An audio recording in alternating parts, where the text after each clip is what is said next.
بہاؤالدین زکریا ملتانی رحمۃ اللہ علیہ اور بابا فرید الدین گنج شکر رحمۃ اللہ علیہ ایک زمانے میں ہوئے۔ ملتان کا ایک شخص حضرت بہاؤالدین زکریا ملتانی کے پاس مرید ہونے آیا۔ حضرت اس کو کونے میں لے گئے اور لے جا کے کہنے لگے تو ملتان کا رہنے والا ہے تو میں اپنے شہر والوں کے ساتھ دھوکہ نہیں کرتا، میرے پاس لوگ مرید ہونے آئے ہیں، یہ کوئی کہیں سے آیا ہے کوئی کہیں سے آیا، تو میرے شہر کا ہے، میں کوئی پیر شیر نہیں، میں دکاندار ہوں، جیبیں ٹٹولتا ہوں لوگوں کی، میں دھوکہ دیتا ہوں، تجھے بچانا چاہتا ہوں، تو اس طرح کر کہیں اور چلا جا۔ اس نے کہا حضور مشورہ دے کہاں جاؤں؟ کہنے لگے پاک پتن میں چلا جا، فرید الدین بہت بڑا فقیر ہے، بڑا فقیر ہے۔ وہ شخص کہتا ہے گھوڑے پہ بیٹھا، میلوں کا سفر تھا، ملتان سے پاک پتن شریف پہنچا، بابا صاحب کی خدمت میں حضور مرید ہونا ہے، کہاں سے آئے ہو؟ کہا ملتان شریف سے۔ کہنے لگے وہاں فقر کا دریا بہ رہا تھا تو نہر کے پاس آ گیا ہے، فقر کا دریا بہ رہا تھا تو نہر کے پاس آ گیا ہے۔ اور رونے لگا، کہنے لگا بابا مجھے کیا پتا نہر کون سی ہے دریا کون سا ہے، وہ تیرے پاس بھیجتا ہے تو اس کے پاس بھیجتا ہے۔ میرے بھائی پرانے لوگوں کو تو اپنے اندر کوتاہی نظر آتی تھی، سامنے والے کے اندر خوبی دکھائی دیتی۔ میں بن کے بیٹھ گیا ہوں کہ میں ہی صحیح ہوں، بس میں ہی صحیح ہوں، اپنے زاویہ نگاہ سے سوچتے ہو، اپنا ہم نے طرز خیال بنا لیا۔ سوچ کی صفائی، سوچ کی پاکیزگی۔ حضرت بابا فرید الدین گنج شکر رحمت اللہ تعالی علیہ کی اماں کہتی ہیں جب میرا بیٹا پیدا ہونے والا تھا تو میں رب کی بارگاہ میں دعا کرتی تھی، اللہ اگر تو مجھے بیٹا دے تو اس طرح کا دینا بیٹا میرا ہو پر بندہ تیرا ہو، اے اللہ اگر بیٹا دینا تو اس طرح کا دینا، میرے اللہ اس طرح کی مجھے اولاد دینا کہ دودھ وہ میری چھاتی سے پیے پر شکر تیرا ادا کرے، اے اللہ اگر بیٹا دینا تو اس طرح کا دینا کہ قوت روٹی روزی وہ زمین پہ کھائے لیکن اسی زمین پر وہ تیرے دین کا سپاہی بھی بنے، وہ مجاہد فی سبیل اللہ بھی بنے۔ حضرت بابا صاحب کہتے ہیں مجھے شکر پسند تھی، اماں بڑے جتن کرتی ہے بیٹے کے لیے، بڑا کچھ کرتی ہے، اور بیٹے روٹی ٹائم پہ کھانا، اولاد کہتے ہیں مجھے شکر پسند تھی۔ میری اماں سردیوں کے ٹھنڈے موسم میں اٹھ کے میرے لیے پانی بھی گرم کرتی، مصلی بھی بچھاتی، اور پھر ایک پڑیا شکر کی بنا کے میرے مصلی کے نیچے بھی رکھتی، کہتی بیٹا نماز پڑھے تو اللہ شکر دیتا ہے۔ آپ فرماتے ہیں میں روز نماز کی 5 نمازوں کے وقت مصلی اٹھاتا تو پڑیا شکر کی ملتی، سکول اور مدرسے کے میں اپنے کلاس فیلوں کو بھی کہتا نماز پڑھو بڑی پیاری شکر ملتی ہے، کہتے ہیں میں روز شکر کھاتا۔ ایک سویرے فجر کی نماز میں اماں نے وضو تو کرایا، مصلی بھی بچھایا، پر دیہات کی وہ ساتھی بیوی جس کا سارا کام خلوص پر مبنی تھا، جو آکسفورڈ سے پڑھی ہوئی تو نہیں تھی لیکن آداب ممتا اسے سارے آتے تھے، جو کسی یونیورسٹی کی سند یافتہ تو نہیں تھی لیکن بیٹے کے ساتھ کس طرح کا رویہ اختیار کرنا ہے یہ سارا اسے پتا تھا، کہتے ہیں سادی اماں نے سارے کام کیے لیکن شکر رکھنا بھول گئی۔ بابا صاحب کہتے ہیں میں نماز پڑھنے لگا تو اماں نے یہ بھی بتایا تھا کہ نمازی کے آگے سے نہیں گزرتے، نمازی کے آگے نہیں ہوتے۔ اب اماں کہتی ہے میں مجبور ہوں، درس بھی میں نے دیا ہے بھول گئی ہوں، اب شکر رکھنے جاؤں گی تو پردہ کھل جائے گا۔ ایک کونے میں لگ کے ماں روئی، بیٹے کی شفا کے لیے نہیں، بیٹے کی نوکری کے لیے نہیں، بیٹے کے اچھے مستقبل کے لیے نہیں، ماں روئی آنسو بہے تو کہتی کیا ہے، اے اللہ میں اسے اپنے آگے جھکانے کو جتن تھوڑی کرتی تھی، تیرا بنانے کے جتن کرتی تھی، اے اللہ مہربانی فرما میری پردے داری کر، اگر راز کھل گیا تو میرا فرید نماز نہ چھوڑ جائے۔ بابا صاحب کہتے ہیں اماں تڑپتی رہی اور میں نے نماز پڑھ کے مصلی اٹھایا، پہلے پڑیا ہوتی تھی اب تو پورا دریا شکر کا بہ رہا ہے۔ فرماتے ہیں میں نے وہ اٹھائی شکر کھائی اور میں نے چیخ کے کہا اماں جلدی آج بڑی لذیذ ہے، آج شکر کوئی انوکھی ہے، اور آج تو کمال شکر دی ہے میرے اللہ نے، ایک پڑیا کی جگہ پورا دریا بہ رہا ہے۔ بابا صاحب رحمت اللہ علیہ فرماتے ہیں میری اماں آئی اور میری اماں نے بازو کھولے تو ماں کی ممتا ہی بتاتی ہے کہ اللہ کی رحمت کس طرح کی ہوتی ہے۔ کہتے میں نے اماں کے سینے سے لگا تو اماں رو کے کہنے لگی بیٹے پہلے میں شکر دیتی تھی، آج شکر بنانے والے نے شکر عطا فرمائی ہے۔ ساری زندگی پیشانی سے سجدے کا نور نہیں گیا، ساری زندگی وہ لذت عبادت نہیں گئی، اس لیے کہ استاد نے ڈنڈے سے نمازی نہیں بنایا تھا، اس لیے کہ پیر صاحب نے یہ کہا کہ نمازی نہیں بنایا تھا کہ نماز پڑھو گے تو روٹی میں برکت ہو جائے گی، اس لیے کہ علامہ صاحب کا وہ بات سن کے ہم نمازی نہیں بنے تھے کہ اس نماز میں بتایا جاتا ہے کہ بیماریاں ختم ہو جائیں گی نماز پڑھنے سے۔ اماں نے رب سے جوڑنے کے لیے نمازی بنایا تھا، ساری زندگی بابا صاحب کہتے رہے اٹھ فریدا ستیا چاڑو دے مسیح، چلو اٹھ فریدا ستیا چاڑو دے مسیح، او تو ستا ہے رب جاگدا تیری ڈاڈے نال پریت۔ ساری زندگی نماز کی ٹریننگ دینا، اپنے بچوں کو اپنے رب سے جوڑنا، اپنے بچوں کو اللہ کے ساتھ ان کا تعلق بنانا، ان کو رب والا بنانا، انہیں رسول پاک کا غلام بنانا، یہ ڈیوٹی ہے ماں باپ کی۔ ایک بہت بڑے محدث ہیں، اتنے بڑے محدث ہیں کہ میرے نبی کریم کی مسجد نبوی میں وہ حدیث کے استاد رہے، حضرت ربیعہ بن عبد الرحمن، نبی پاک کی مسجد نبوی میں حدیث کے استاد ہیں۔ اور حضرت حسن بصری جو جناب علی کے شاگرد ہے وہ بھی حضرت ربیعہ کے شاگرد ہوئے۔ حضرت امام مالک جو 70 سال تک مدینہ اور مکہ میں حدیث پڑھاتے رہے وہ بھی حضرت ربیعہ کے شاگرد ہیں۔ ان کے والد کا نام تھا عبد الرحمن فروغ۔ تاریخ بغداد میں لکھا ہے کہ بنو امیہ کے دور میں تابعین کے زمانے میں جناب عبد الرحمن بن فروغ گھر سے چلے گئے۔ ایک روایت ہے بچہ چھوٹا تھا، ایک روایت ہے بچہ ابھی ماں کے پیٹ میں تھا، جہاد کرنے چلے گئے۔ اس دور میں یہ جہاد ہوتا تھا کہ ایک علاقہ فتح کیا تو مسلمان اگلے علاقے میں چلے گئے، اگلا فتح کیا تو اگلے علاقے، ایک کے بعد دوسرے لوگ پلٹ کے نہیں آتے تھے۔ حضرت عبد الرحمن گئے 30,000 دینار بیوی کو دے گئے، کہنے لگے سنبھال کے رکھنا، اور جہاد کرنے نکلے تو 27 سال تک گاڑی نہیں آئی، اور 27 سال کے بعد آئے تو حضرت ربیعہ محدث بن چکے ہیں، مسجد نبوی میں حدیث کے استاد ہیں، بیٹا بہت بڑا شیخ بن گیا۔ واپس آئے، ہاتھ میں نیزہ ہے، کالی داڑھی تھی ساری سفید ہو گئی، وجود بڑا تگڑا تھا، کمزوری آ گئی۔ آئے، نیزہ پکڑا ہوا ہے، گھوڑے پہ بیٹھے ہیں، مدینہ منورہ میں گھر ہے، دروازے پہ دستک دی، حضرت ربیعہ نے دروازہ کھولا، اندر داخل ہونے لگے تو کہنے لگے بابا تو کدھر گھستا آ رہا؟ کدھر؟ اس نے کہا تو پیچھے ہٹ، میرے مکان پہ کب سے قبضہ کر کے بیٹھا ہے۔ بات تیز ہونے لگی، آواز تھوڑی بزرگوں کی بلند ہونے لگی تو اندر سے زوجہ نے سن لیا، اور دروازے کی اوٹ سے دیکھنے لگی تو پہچان گئی، کہنے لگی ربیعہ پیچھے ہٹ جا، یہ کوئی غیر نہیں، یہ تیرے والد گرامی ہے، یہ تیرے والد ہیں۔ اندر آئے، باپ بیٹا ملے، عصر کی نماز کا وقت ہو گیا، بڑا روئے، 27 سال کے بعد باپ لوٹا، 27 سال کے بعد بڑے روئے۔ نماز کا وقت ہوا تو حضرت ربیعہ جلدی سے وضو کیا، مسجد نبوی شریف چلے گئے۔ جناب عبد الرحمن فروغ نے بھی کھانا وانا کھانا تھا، کھانا کھانے بیٹھے تو حکم دیکھے شوہر کیا کرتا ہے، یہ نہیں پوچھا کہ 27 سال حال کیا رہا، پوچھنے لگے میں تجھے 30,000 دینار دے گیا تھا، وہ کدھر ہے؟ تو زوجہ کہنے لگی کھانا کھا لو، عصر کی نماز پڑھ کے آؤ، پھر بتاتی ہوں پیسے کہاں ہیں، آپ کی رقم بڑی اچھی جگہ پہ محفوظ ہے۔ کہتے ہیں میں نماز پڑھنے مسجد گیا، عصر کی نماز کے بعد میرے نبی پاک کے منبر پر ایک نوجوان بیٹھا ہے، گھر میں تو ان کا انداز ٹوپی پہننے کا تھا نا، سادے عام لباس میں، مسجد نبی میں جبہ پہنا ہے، سر پہ امامہ ہے، خوبصورت لب و لہجے میں رسول اللہ کے منبر پر بیٹھ کر، نبی پاک کے منبر پر بیٹھ کر، پتہ نہیں آپ کو اس بات کی لذت نصیب ہو رہی ہے کہ نہیں، عام جگہ نہیں، نبی پاک کے حضور کے منبر پر بیٹھ کر نبی پاک کی حدیثیں سنا رہے ہیں، اتنا بڑا مقدر۔ کہتے حضرت امام مالک جیسے لوگ، خواجہ حسن بصری جیسے لوگ کاغذ قلم لے کے حدیثوں کی سماعت کر رہے ہیں، ان سے درس لے رہے۔ جناب عبد الرحمن کہتے ہیں میری نظر اٹھی، کچھ بوڑھا ہو گیا تھا، کچھ اس وقت وہ ٹوپی میں سادے لباس میں تھے، پہچان نہ پایا۔ ایک شخص سے پوچھا یار ہے تو جوان پر اس کے چہرے کی نورانیت میرے دل کو بھا گئی ہے تو جوان پر اس کا حدیثیں بیان کرنے کا انداز میری طبیعت کو گھائل کر گیا، یہ کون ہے جو نبی پاک کی مسجد میں بیٹھ کے حدیثیں بیان کر رہا ہے؟ تو کہتے امام مالک کہنے لگے بابا جی چپ کر جاؤ، ہمارے استاد کے بارے میں اونچے لب و لہجے میں بات نہ کرنا، دیکھتے نہیں کتنے کتنے لوگ بیٹھے ہوئے خاموشی سے۔ تو میں نے کہا مجھے بھی تو بتا دو نا ہے کون؟ تو کہنے لگے کوئی عبد الرحمن فروغ نام کے بزرگ ہے، یہ ان کے بیٹے ہیں، ربیعہ نام ہے۔ کہتے ہیں جب لفظ کہے تو میرے آنسو چھلک کے باہر آئے اور میں حضور کی مسجد میں گر گیا اور رونے لگا کہ یہاں اور میرے رسول پاک سید عالم صلی اللہ علیہ وسلم کے منبر پر اور میرا بیٹا۔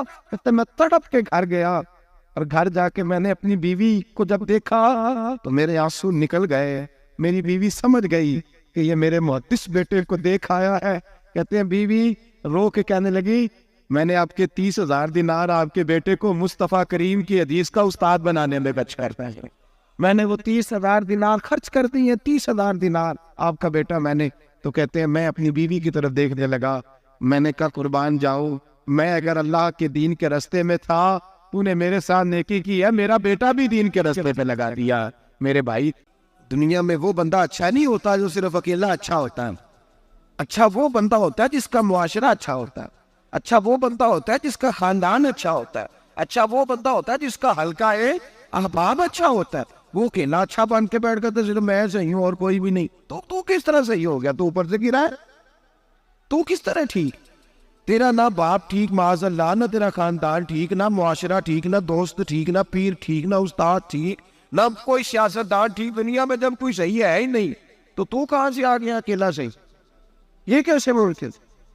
یہ کس طرح ہو سکتا ہے؟ یہ انا پرستی ہے، یہ نفس کا دھوکہ ہے، یہ اندر کی کوتاہی ہے جو لوگوں کو بڑا بنا دیتے ہیں، پھر اسے لوگ چھوٹے نظر آنے لگتے ہیں۔ یاد رکھیں میرے نبی کریم سید عالم نور مجسم علیہ السلام نے خوبصورت سوچ، اچھی سوچ، پاکیزہ سوچ، صاف ستھری سوچ تھی۔ حضرت زید بن حارثہ فرماتے ہیں طائف کے لوگوں نے میرے نبی پاک کو پتھر مارے، لہو لہان کر دیا۔ فرماتے وہاں کے کچھ لوگ بھی انہیں برا کہنے لگے، میں بھی برا کہنے لگا، اس لیے کہ یہ تو عرب کے کلچر کے بھی خلاف تھا۔ عرب معاشرے کے لوگ اپنے مہمان کے ساتھ یہ سلوک نہیں کرتے تھے، چاہے وہ کوئی بھی ہو۔ اور نبی پاک علیہ السلام نے تو جو دعوت دی اس میں تو حسن بھی بڑا میٹھا تھا، وہ تو لفظوں کے اندر توانائی، خوبصورتی، مٹھاس بھی بڑی تھی۔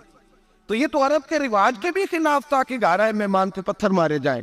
انہوں نے پتھر مارے، لہو لہان کیا، میں نے بھی برا کہا، معاشرے کے لوگوں نے بھی برا کہا، اور فرمانے لگے پھر کمال ہو گیا، حضرت جبریل بھی حاضر خدمت ہوئے اور عرض کرنے لگے یا رسول اللہ صلی اللہ علیہ وسلم، رب فرماتا ہے کہ جبریل جاؤ اور میرے نبی سے جا کے اجازت لو، اگر میرے رسول اجازت دیں تو انہیں مسل کے رکھ دے، انہیں دو پہاڑوں کے درمیان انہیں مسل کے رکھ دو، مسل کے۔ ہمارا کسی سے اختلاف ہو جائے نا تو زور جتنا ہمارے اندر ہو ہم لگا سارا ہی لیتے ہیں، جب پتہ چل جاتا ہے نا کہ میرے تعلقات کتنے کو ہیں پھر ہم کہتے ہیں چلو دفع کرو، میں نے کیا کہنا ہے۔ اصل بات پتہ کیا ہوتی ہے کہ انگور کھٹے ہاتھ نہیں پہنچتا، ورنہ اختلاف ہو جائے تو دل ہمارا کرتا ہے کہ پیس کے رکھ دے، لیکن چونکہ اتنی پہنچ نہیں ہوتی تو پھر لوگ واپس آ کے پتہ کیا کہتے ہیں، اور میں نے کہا چلو وہ تو فضول آدمی ہے، میں نے تو نہیں نا اس طرح کا بانٹ دینا۔ اصل بات یہ ہوتی ہے کہ انگور ہاتھ نہیں پہنچتا اس کی۔ یا رسول اللہ صلی اللہ علیہ وسلم، رب کریم فرماتا ہے کہ جبریل جا کے آپ اجازت لیں، اگر حضور آپ کو اجازت دے دے۔ علماء نے یہاں بڑا خوبصورت جملہ لکھا ہے، اگر آپ سمجھتے بڑی خوبصورت بات لکھی ہے علماء کرام۔ علماء کہتے ہیں اہل محبت کے لیے فکرہ ہے، علماء کہتے ہیں جو رب کافر کو سزا دینے کے لیے بھی رسول اللہ سے پوچھتا ہے، کافر کو سزا دینے کے لیے بھی کہتا ہے محبوب اگر تو کہے تو سزا دے دو، کافر کو سزا دینے کے لیے پوچھتا ہے۔ ہم تو رسول اللہ کے کلمہ پڑھنے والے ہیں، اور جو نبی کافر کے بارے میں کہتے ہیں یا اللہ نہیں انہیں نہیں کہنا، تو محبوب اپنے غلاموں کے بارے میں یہی کہیں گے اللہ کوئی نہیں، بھول گئے تھے، معاف فرما دے، معاف کر دے۔ یہ باریک نقطہ یہاں علماء نے بیان کیا، اس کو سمجھا کر نبی کریم سید عالم صلی اللہ علیہ وسلم سے پوچھا، عرض کی یا رسول اللہ صلی اللہ علیہ وسلم، حضور رب فرماتا ہے اگر اجازت۔ اب سوچ کا معیار دیکھیں نبی پاک، حضور کی سوچ کی توانائی دیکھیں، صحت مند دماغ فروغ پاتا ہے اس سے، جو افکار ہمیں ہمارے رسول نے دیے۔ بیمار ذہن لوگ یہاں تک نہیں پہنچ سکتے جن کو سارا زمانہ ہی برا لگتا ہے، فلانا بھی غلط، فلانا بھی غلط، فلانا بھی، تو جناب صحیح کون ہے؟ کہتا ہے میں اکیلا ہی صحیح ہوں۔ او بھائی صحت مند سوچ نبی پاک نے فراہم کی، یا رسول اللہ اگر آپ اجازت دیں تو تباہ کر دیں، لیکن حضور کی امید دیکھیں، زاویہ نگاہ دیکھیں، سوچ کا معیار دیکھیں۔ میرے رسول نے فرمایا نہیں، انہیں تباہ نہیں کرنا۔ حضور کیوں؟ فرمایا ہو سکتا ہے ان کی نسلیں کلمہ پڑھ کے مسلمان ہو جائے، اگر تباہ ہو گئے تو نسلیں کیسی آئیں گی، اولادیں کیسی ہو؟ تو میں ان کی نسلوں سے بھی امید کرتا ہوں کہ میرے پیغام کو سمجھیں گی اور قریب آئے۔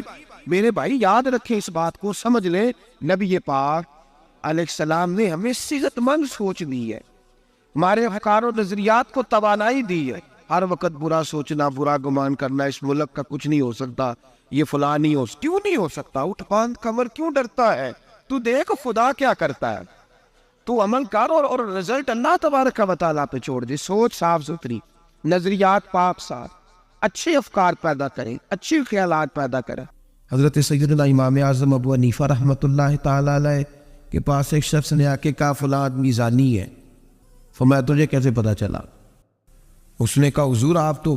فرمایا کس نے بتایا تھے؟ حضور میری بات تو سنے، جلال میں آ گئے، فرمایا تیری طاقت کیا ہے؟ تو نے دیکھا ہے اسے بدکاری کرتے ہیں؟ تو نے کسی عورت کے ساتھ اس کو تنہا پایا ہے ایسی حالت میں دیکھا ہے جس سے پتا چلے کہ گناہ کر رہا تھا؟ فلاں آدمی کہہ رہا تھا، فرمایا اگر میں چیف جسٹس ہوتا تو یہ لٹکا کے 80 کوڑے مارتا۔ ایک مسلمان کے بارے میں تو نے یہ بات کر دی، اور جو لفظ کہے وہ بڑے سمجھنے والے ہیں۔ فرمانے لگے تو نے رسول پاک علیہ السلام کا فرمان نہیں پڑھا؟ میرے نبی پاک نے فرمایا جس نے میرے مومن کو دکھ دیا اس نے تو مجھے دکھ دیا ہے۔ فرمایا تو میرے رسول کو تکلیف دیتا ہے مسلمان کا عیب بیان کر کے، تجھے خیال نہیں آتا؟ تو سمجھتا نہیں بات کو؟ من اذا مسلمن فقد اذانی، حضور نے فرمایا جس نے مسلمان کو تکلیف دی اس نے مجھے تکلیف دی ہے۔ لوگ عیب جوئی اور عیب گوئی کا فریضہ اور ڈھونکتے پھرتے ٹٹولتے پھرتے ہیں۔ اور بھائی مکھیاں دو قسم کی ہوتی ہیں، ایک شہد کی مکھی ہوتی ہے، جب بھی بیٹھتی ہے پھول پہ بیٹھتی ہے، اور جب اگلتی ہے پھر شہد ہی اگلتی ہے۔ ایک مکھی ہوتی ہے جو بیٹھتی بھی گند پہ ہے، اور جہاں بیٹھتی ہے وہاں گند ہی چھوڑ کے اٹھتی ہے۔ کردار ایسا اپنائے، اپنی سوچ کو تفکرات کو اس طرح کا بنائے کہ آپ کے ذہن اچھائی کو قبول کرے۔ آپ جب سامنے والے کو دیکھیں تو آپ کو اچھائیاں نظر آئیں، اچھائیاں، اور جب آپ بیان کریں تو پھر بھی آپ کی زبان سے اچھائیاں نکلیں، اچھائیاں نکلیں۔ ذہن سازی کرے، اپنے آپ کو سمجھائے۔ کسی دانشور نے کہا، ایک شخص مجھے کہنے لگا لوگوں کے چہروں پہ گرد پڑ گئی ہے، فلاں کے چہرے پہ گرد تھی، فلاں کے چہرے پہ بھی گرد تھی، فلاں کے چہرے پہ بھی گرد تھی۔ اس نے مجھے کئی لوگ گنوائے تو میں ہنسنے لگا۔ کہنے لگا کیوں ہنستا ہے؟ کہتے میں نے اس کی اینک اتاری، ٹیشو پیپر کے ساتھ صاف کر دی۔ میں نے کہا بندوں کے چہرے ٹھیک ہے، تیری اینک پہ گرد پڑی ہوئی ہے، ادھر بھی تھوڑی توجہ کر لیتا تو اتنے لوگوں پہ الزام تو نہ لگاتا۔ حضرت میاں صاحب بول پڑے، کہنے لگے برا بندہ میں لپن ٹریا، جاگتے ملیا نہ کوئی۔ برا بندہ میں، میاں صاحب کی بات ہے میری آپ کی نہیں، سانو تے 70-16 بجے دیہڑی دا۔ میاں صاحب کہتے میں برا بندہ میں لپن ٹریا تے جاگتے تھا ہی کوئی نہیں کہ ملا ہی نہیں۔ کہتے مجھے نہیں ملا، مجھے نہیں۔ سمجھ لیں بات، بزرگوں کے افکار کو سمجھے۔ کہتے مجھے ملا اس لیے کہ میری سوچ ہی بڑی اچھی تھی، جو مجھے ملتا میں اس کے اندر اچھائیاں پیدا کر لیتا۔ مجھے نہیں ملا، یہ نہیں کہ بندہ تھا نہیں، مجھے نہیں ملا اس لیے کہ میری سوچ ہی نہیں تھی۔ وہ اینک کہاں سے لاؤ جس میں لوگوں کے عیب نظر آئے؟ برے بندے نو میں لپن ٹریا تے جاگتے ملیا نہ کوئی، تے اپنے اندر چاہتی پائی تے میں تھوں برا نہ کوئی۔ اپنے اندر چاہتی پائی تے میں تھوں، اور مجھے سمجھ آئی من عرف نفسہ فقد عرف ربہ، من عرف نفسہ فقد عرف ربہ۔ جو اپنے آپ کو پہچان گیا وہ اپنے رب کو۔ یہاں تو الزام تراشی ہے، الزام تراشی۔ سب نے مفسرین نے اپنی اپنی بات لکھی۔ میرے استاد گرامی یہاں فرمایا کرتے تھے، بھائی اگر تو دنیا میں اپنے بیٹے کو دھوپ میں بیٹھا دیکھے تو تیرا دل پھٹ جاتا ہے، یہ دھوپ میں کیوں بیٹھا ہے؟ اس کو شرک سے بچا، شرک اکبر سے بھی بچا، اصغر سے بھی بچا، خفی اور جلی دونوں قسم کے شرک سے بچا۔ دنیا میں تیرا بیٹا دھوپ میں ہو تجھ سے برداشت نہیں ہوتا، بتا اگر تیرا بیٹا جہنم میں گیا تو تجھے کیسے برداشت ہوگا؟ آگ میں جلتا ہوا تجھے، اسے اللہ سے جوڑ دے، اسے رسول اللہ صلی اللہ علیہ وسلم کا غلام بنا دے۔